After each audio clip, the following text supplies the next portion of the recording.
درود شنونده های گرامی، سلسله گفتارهای خوانش بدیعی. با توجه شما رمانی کیفری دلوری میرزا در قرائت کارمند شایسته تاجیکستان لولاخان ستاری.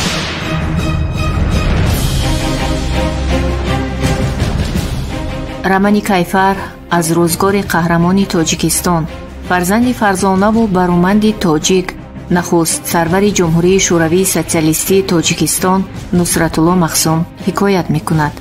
نویسنده معروف دلوار میرزا سعی نموده است که در رمان حجتی خویش نه تنها از روزگار نصرتالله مخزوم قصه کند، همزمان پاره پاره روزگاری دیگر قهرمان تاجیکستان شیرین شاه تیمور، خادم نمایان دولتی منور شوگادویف و محیط امارت بخارا و خانگری خوبقند را در دوره‌های گوناگون تاریخ تصویر نماید. باور است که بعد شنیدن رمان کیفر فکر و ملاحظه خود را برای رنگ و رنگ شدن برنامه‌های رادیو با ما می‌نویسید. آغاز گفتار یکم.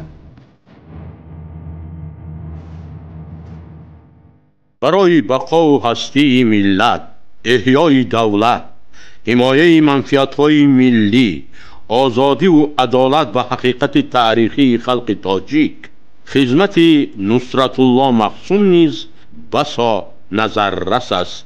در سالهای در وظیفه رئیس کمیته اجرایی مرکزی جمهوری فعالیت نمودن نصرتالله مخزوم در تاجیکستان آنقدر کارهای بنیادکاری و سازندگی وسعت یافته بودند که خلق ما 100 سالهای پیشین چنین دیگرگون سازی ها را ندیده بود.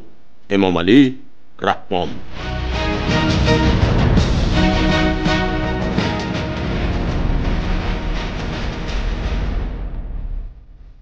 معلم پیر خوش داشت قصه گفتن را.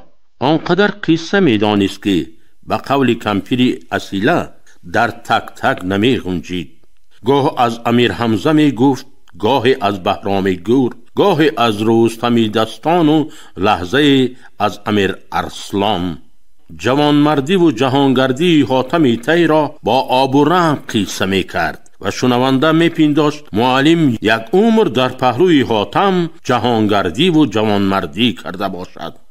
از کارنامه جوانمردان تاجیک چنان حرف میزد که شنونده گمان میکرد معلم پهلوی لشکرکشانی نامی تا شهر برلین رفته و پرچم را بالای مناره رخستگ زده باشد. بعد به نفقه برآمدن دیرکتور مکتب از وی التماس کرد که چند ساعت درس بگیرد و با آموزگاران جوان از تجربه خویش سبق بگوید و او نگفت. 3 سال دراز در برابر سبق گفتن گاه فارغ کار آموزگاران جوان را در یک صنفخانه جمع می کرد و اطراف اصولهای تعلیم حرف می زد. به درس آنها می در آمد و رفت درس را مشاهده می کرد و اندیشه هایش را در یک دفتر قوس می نوشت. بعد آموزگار جوان را به گوشه خلوت خوانده پهلوی خود می شیناند و دفترش را گشاده برد و باخت یک درس را همراه او تحلیل می کرد. بالاخره با سبب کم گشتن نور چشمان تیزبینش مکتب را ترک گفت و فرصت زیادی خویش را به نگاه بینی باغ حولیش صرف می کرد. دیگر باغ پروری یک کسبی دوست داشته وی بود. ساعتها بیخی درختان را نرم می کرد، نوده و خضره های زیادتی را قیچی می زد، برگ‌های سبزی نهالک های با دست خود پروردهش را با نوازش سیله می کرد و با آواز پست حرف می زد. شاید نهالک نوبر را نصیحت می کرد و بعد نان تگی کش و کاسه جرقات در دست دیگر عصای از چوبی ارغی ساختهش از حولی بیرون می شد. همین که آفتاب جهان تاب از بالای عقبه پیش رو یک وجب کنده می شد، او از دروازه پرنقش و نگار حولی می برآمد و تکه عصا آهسته آهسته به صوفه تگی صده پیر می آمد. به حضور در یک گوشه صفه بالای کرپچه می نشست، به بالش تکیه می زد، با حوصله به پیاله چینی چای می ریخت و آمدن مردم را انتظار می شد. دیگر مردمی ده عادت کرده بودند و یک یک دو می آمدند و شنیدن قصه های معلم پیر. آنها ساعتی از خانه برآمدن معلم پیر را می دانستند و بعضی ها که کار زده شده بودند سعی می کردند تا از صحبت او دیر نمانند. معلم چشمان کم نورش را به نقطه دوخته تبسمی تلخ در لب قصه می گفت و با صدای پای سامعان گوش می داد. دانستن می خواست که شماره آنها کم می شود یا زیاد. چون می دانست که صف آنها افسوده است، صدایش بلند می شد و به تدریج فضای خاموشی این گوشه ده را پر می کرد. او قصه گوی هنرمندی بود. می توانست زود مردم را به خود جلب نماید و گاهی که شوقش بالا می گرفت در پیکری نحیف و بیدرمانش نیروی جوانی را احساس می کرد و حرکات پرمعمای یک پیری فرتود برای آنهایی که دورش را پیچانده به حرفش گوش می دادند عجب می نمود. این صبح معلم سخن را از باب رسالت آدمان بزرگ و پاداش زحمت کشیده آنها آغاز کرد. دوستان شیرین، همان تبسمی تلخ و اسرارانگیز در لب سخن آغاز کرد معلم. به دنیا آمدن انسان تصادف نیست. خاصه آن شخصیت های بزرگ که در تاریخ نام ایشان بدون خواهش ما و شما با حرف های زرین نوشته می شوند. بزرگان در این دنیای بی‌وفا رسالت دارند. اگر شخصی منتخب رسالت خود را به انجام رساند، دیگر اینجا بودن وی ضرور نیست، او را در دیگر جا منتظرند. چون قانون برای بودن آدم در روی زمین همین گونه قبول شده است که دیر یا زود باید به اصل خویش پیوندد. بهترین نعمت برای وی نام نیک و زندگی جاودانه است. صاحب شدن به نام نیک و دریافت عمر جاودانه آسان میسر نمی گردد.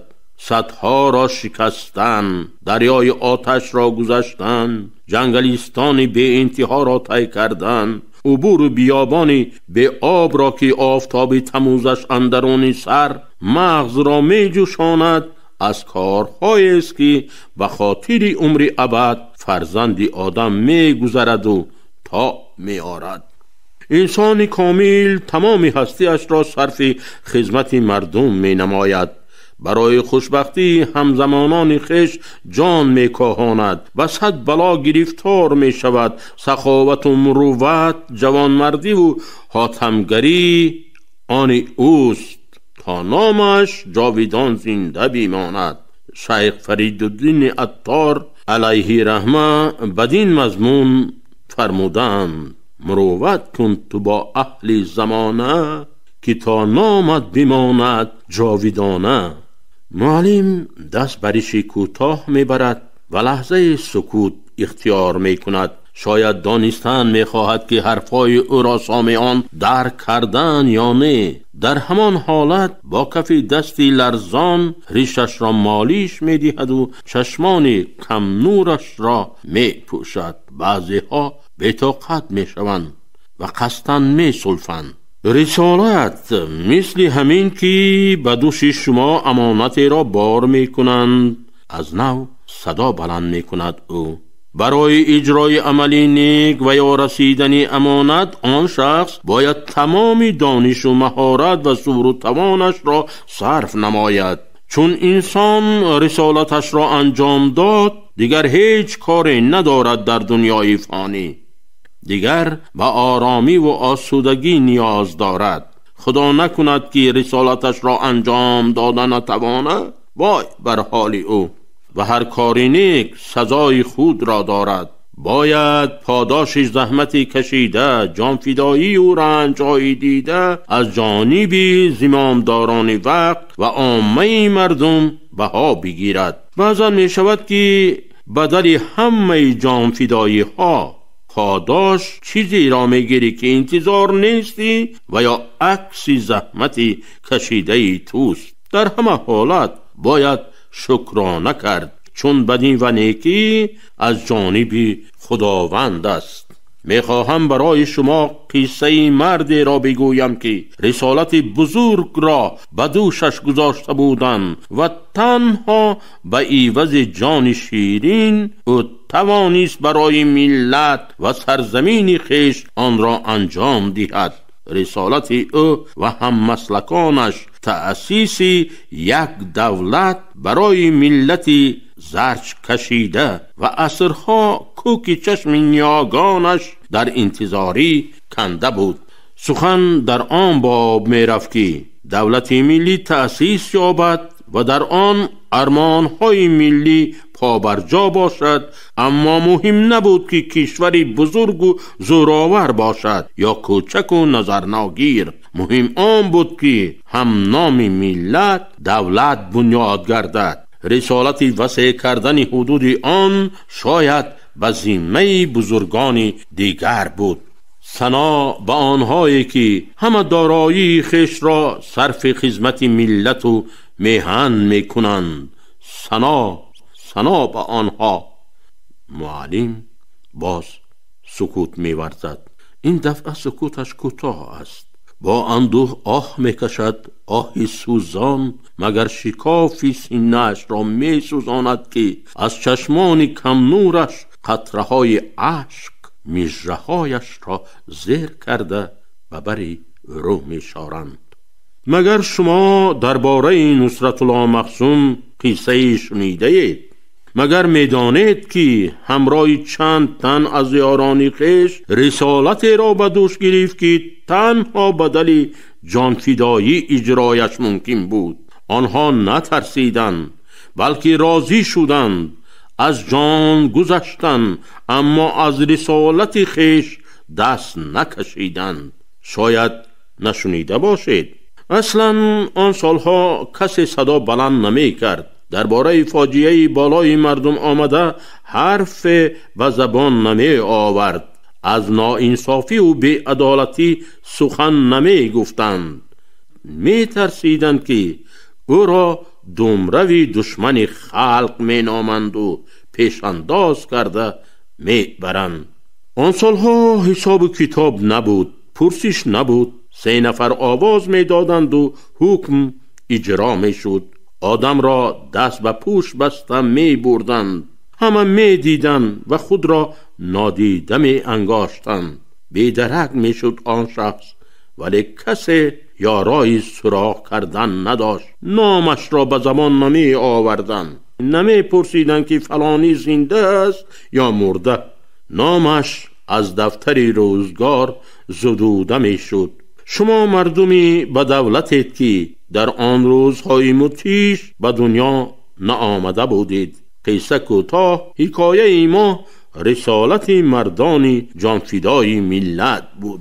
1000 سال بود که بابا و بابا کلان ما در نماز خویش از بی‌دولتی شکوه می کردند. از آن می نالیدند که با هر بهانه همه دارایی خویش را طول عصرها از دست داده بودند. شهرهای با 100 عذاب آباد کرده ایشان مالی بیگانگان گردید. تاجی از 7 پوشت میراث مانده زیر سر کوچیان بود و تخت شاهانی نامدار زیر پای بیگانگان. از سر شب تا کفیدن روز گریستند و زاری کردند. بالاخره دعای ایشان قبول شد و چند تن از فرزندان مبارز و دلاور را مادر این ملت صاحب تمدن به دنیا آورد. آنها با همین رسالت به عالم هستی آمدند که رسالت آمدند که آرمانهای دل نیاگان خویش را عملی سازند. تاجیک را صاحب دولت و صاحب بخت نمایند. آره، آن سالها به انجام رسانیدن این رسالت کاری آسان نبود. تاجیک ملت سرسخت بود. دشمنان می‌خواستند نام این ملت از دوری‌های تاریخ آمده را تماماً کور کنند. خوشبختانه نصرت الله با یاران و هم مسلکان رسالت خیش را انجام داد. صد حیف از پاداش زحمت ها.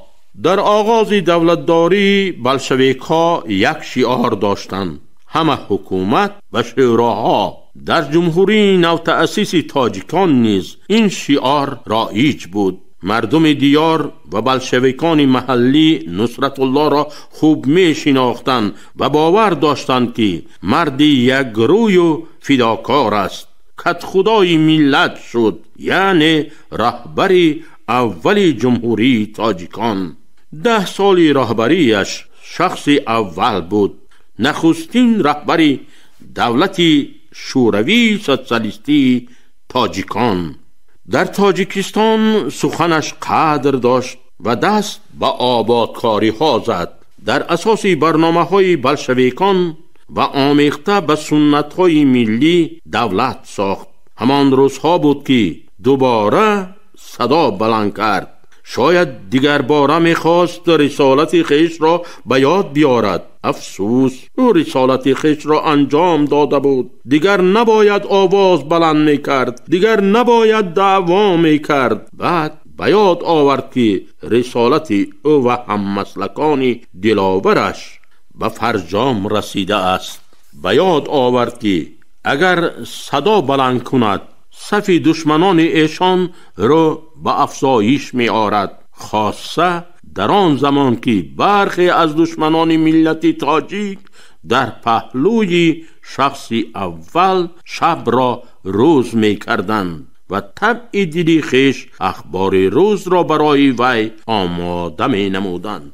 رسالت را انجام دادند، اما نتوانستند از نهال شنانده خیش حاصل دلخواه به دست بیارند و تا سری بهره‌مند شوند. و آنها مهلت ندادند که نتیجه زحمت کشیده خیش را ببینند. باید ترک این دنیا می گفتم که دیگر ضرورت اینجا ماندنشان نمانده بود. پاداش همه زحمت ها مرگ بود. مرگ تحقیر و حقارت بود، نفرین و لعنت بود. آنها به سر بلند رسالت خود را به انجام رسانده بودند. به شور و ولوله دشمنان گوش ندادند. سر بلند خیش را خم نکردند. زاری و تولا ننمودند. با قناعتمندی دنیای پرشور و شغب را پدرود گفتند. ایشان بزرگ شده بودند و دیگر دنیا برایشان تنگ آمده بود.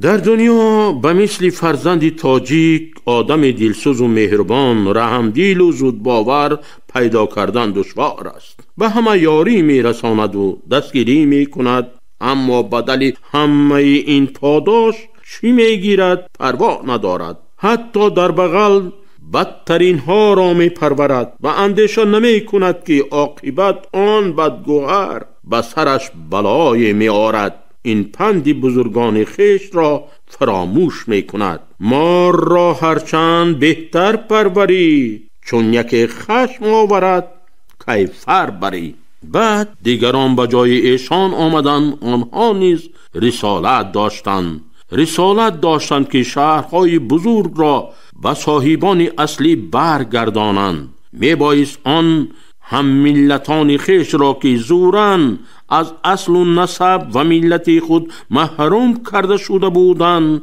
به اصلشان برگردانند. صد حیف که ایشان رسالت خیش را اجرا نکردند. جان شیرینی کرد و چند روز آسوده زیستن را در عالم زیبا اولا دانستند. شهرها مثل پیشتر مال ما نیستند. فرزندان تاجیکان بعدها در آن شهرها فرزند دیگر ملت دانسته شدند. با مرور سال زبان گفتگو و تعلیم تغییر یافت. دریغ کارهای ناتمام نصرت الله مقسوم و یاران و هم مسلکان دلاورش علم آور است که امروز بسیاری ها زحمت های این مرد جانفدا را نادیده می گیرند. کسان دیگر را نخست راهبری دولت تاجیکان نام می برند. پرده شرم آدم که درید هر گپ را به زبان می آورده است. رویش نه از خدا می سوخته است و نه از مردم. اما باور دارم که بزرگان وقت به زحمت نصرت الله مقسوم بهای درست دادند و به قدر رنج‌های کشیدهشان رسیدند. نمی گذارند که کسی به خاطر قومبازی حقیقت را از مردم پنهان دارند. معلم پیر با اندوه آه می کشد. با گوشه میان بند اشک چشمانش را پاک می کند و آوازی بلند و تأثیرناکش دریاوار به گوش سامعان می ریزد. زی مردانی که سر و جان را قربان خوشبختی ملت و بقای دولت ملی می نمایند. ثنا به مردان وطن دوست و میهم پرست. ثنا به آنهایی که شب و روز جز غم ملت باره ندارند.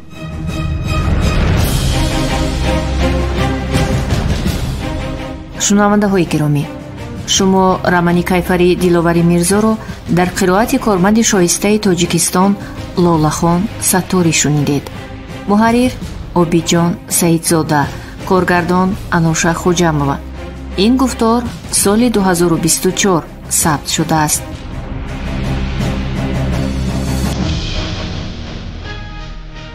انجام گفتار یکم.